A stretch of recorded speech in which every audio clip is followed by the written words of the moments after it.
Le journal de 20h, David Pujadas. Bonsoir à tous. Dans le journal ce soir, oui, les lunettes sont surfacturées en France. Enquête, preuve à l'appui sur des pratiques qui coûtent cher à l'assurance maladie. On verra comment les mutuelles s'associent aux opticiens pour changer la donne. C'est possible et ça marche.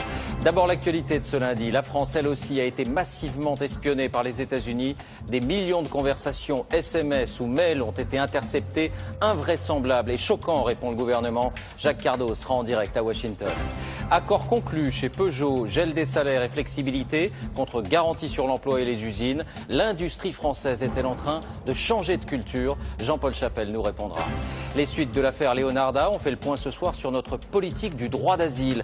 Est-elle vraiment l'une des plus généreuses d'Europe? Quelle réforme à venir? On démêlera le vrai du faux.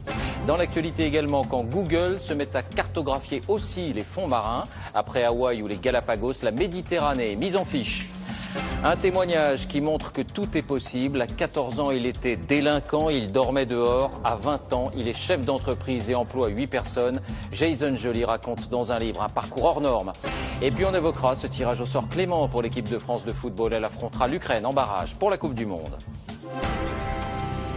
Voilà pour le sommaire, bienvenue à tous. Les preuves sont là et personne ce soir ne les conteste. La France a donc été elle aussi systématiquement, méthodiquement espionnée par son allié américain.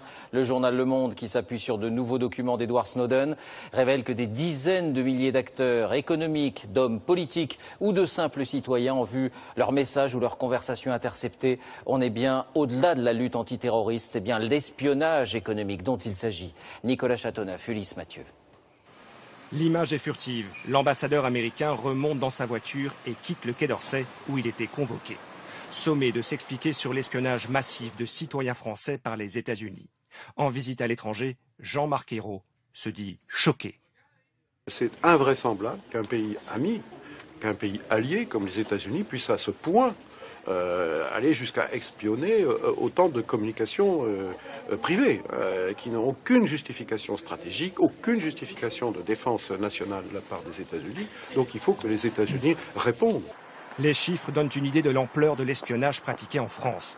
Rien qu'entre décembre 2012 et janvier 2013, en un mois, plus de 70 millions d'enregistrements téléphoniques ont été collectés par la National Security Agency américaine. Visés en premier lieu, des individus suspectés d'activités terroristes, mais aussi certains milieux d'affaires, du monde politique ou de l'administration. Les SMS sont interceptés quand ils contiennent certains mots-clés.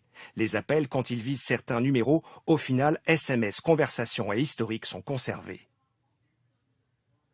Aujourd'hui, les mots-clés que la NSA cherche à trouver sont plutôt les mots-clés de type armée, CIA, attaque, virus, propagande, pandémie, ce qui leur permet justement de pouvoir collecter l'ensemble des informations dont ils ont besoin. Pour espionner le monde entier, les États-Unis interceptent les communications qui transitent par ces câbles sous-marins, véritables autoroutes de l'information en fibre optique déposées au fond de l'océan et par lesquelles transitent 99% du trafic mondial d'Internet. Autre méthode d'espionnage électronique, les mails, documents et vidéos qui transitent par les serveurs des géants d'Internet, tous américains. Des données stockées dans d'immenses centres comme celui-ci dans l'Utah, un centre qui a coûté à lui seul 2 milliards d'euros. Et Laurent Fabius en parlera sans doute avec son homologue américain John Kerry en visite à Paris. Bonsoir Jacques Cardos, vous êtes en direct à Washington. D'abord, est-ce que cet espionnage continue aujourd'hui encore ?